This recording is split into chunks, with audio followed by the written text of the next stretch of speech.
Hi everyone, आज मैं बनाऊंगी इवनिंग स्नैक्स जो खाने में बहुत टेस्टी होती है, जो बहुत यूनिक रेसिपी है। तो चलिए बनाते हैं। तो मैंने 2 कप मैदा लिया है, उसमें नमक, हाथों से क्रश करके अजवाइन, थोड़ी सी चिली फ्लेक्स डाला है, उस मोयन के लिए ऑयल डाला है। बहुत ज़्यादा मोयन नहीं डालना है। अब इसको थोड़े थोड़े हाथों से पानी डाल डाल कर हल्के हाथों से इसको गूंद लेना है और एक सॉफ्ट डो बनाना है। बहुत अच्छे से इसको गूंदना है ताकि ये बिल्कुल चिकना आटा लग जाए। बहुत टेस्टी लगती है, चाय के साथ आप इवनिंग में बना सकते हैं। अगर आते हैं आपके घर में मेहमान तो उनके लिए भी बना सकते हैं, ये बहुत टेस्टी बनता है।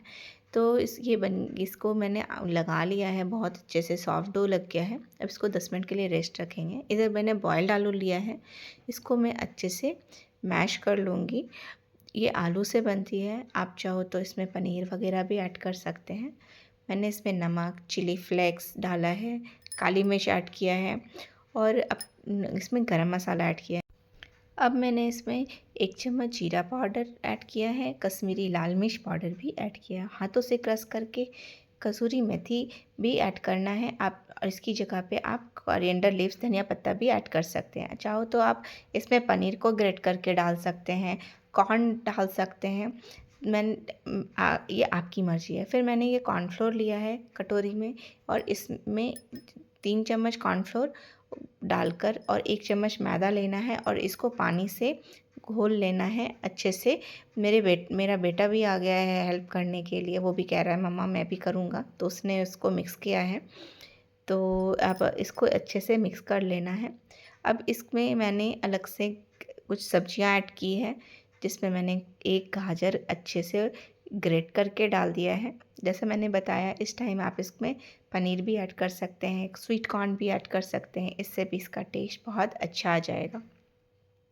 उसके बाद मैंने प्लेटफॉर्म को अच्छे से क्लीन कर लिया है और मेरा मैदे भी अच्छे से रेस्ट पे हो गया है। अब चाहो तो इसको आटा से भी बना सकते हैं, लेकिन वो क्रंचीनेस, वो टेस्ट है ना, आटे से नहीं आएगा। तो आपकी मर्ज़ी है, आपको आटा से बनाना है या मैदा से बनाना है। उसके बाद मैंने इसको एक लोई लेकर अच्छे से पतला बेल लिया है। बहुत ही ज़्यादा थिन नहीं करना है, लेकिन थिक भी नहीं रखना है। एक जिस तरीके से हम फुलके के लिए रोटी बेलते हैं, उतना ही थिन करना है। उसके बाद जो हमने मसाला रेडी किया था आलू का, उसको अच्छे से फैला लेना है और जिस तरीके से मैंने वीडियो पे दिखा रही हूँ फ़ोल्ड करने के लिए, उसी तरीके से इसको फ़ोल्ड करना है, और ताकि मसाले अच्छे से आलू पूरे अच्छे से चारों तरफ फैल जाए। और इसी तरीके से लंबा लंबा पत करके इसको हाथों से स्ट्रेच कर लेंगे। अब देख सकते हैं, अब नाइफ़्स की हेल्प से इस तरीके से कट कर लेंगे पीसेस में। जितने बड़े शेप्स रखने हैं वो आपकी मर्ज़ी है। मैंने सारे पीसेस कट कर लिए हैं। अब इसको जो हमने डिप बनाया था कॉर्नफ्लोर और मैदे का, उसको अच्छे से फिर से मिला लेंगे और ये सारे को इसमें अच्छे से डिप कर लेंगे।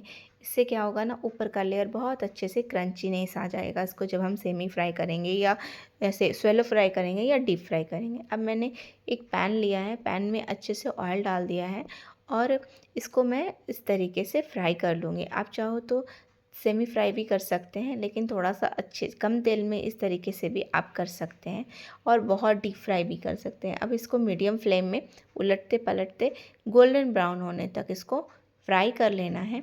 इससे ना इसका टेस्ट बहुत बहुत अच्छा आता है। आप इसको चाय के साथ खाकर देखिए, स्नैक्स में बनाकर देखिए, जब मेहमान आते हैं उसमें बनाइए, बहुत अच्छी लगती है, बहुत टेस्टी बनेगी। ज़रूर बनाकर देखिएगा, बहुत पसंद आएगी। बच्चों को भी ये बहुत अच्छी लगती है। उसके बाद आप देख सकते हैं इसमें कलर आना स्टार्ट हो गया है। इसको बनने में भी ज़्यादा टाइम नहीं लगता है, और जो हमने डिप किया था कॉर्नफ्लोर में, उसकी वजह से ऊपर का लेयर ना बहुत अच्छे से क्रंचीनेस आ जाता है इसमें। तो ये सब कलर अच्छे से आ गया है इसमें। अब मैं इसको निकाल लूँगी और इसको केचप के साथ सर्व करूँगी। ये बहुत टेस्टी बनते हैं, ज़रूर बनाकर देखिएगा। Thanks for watching.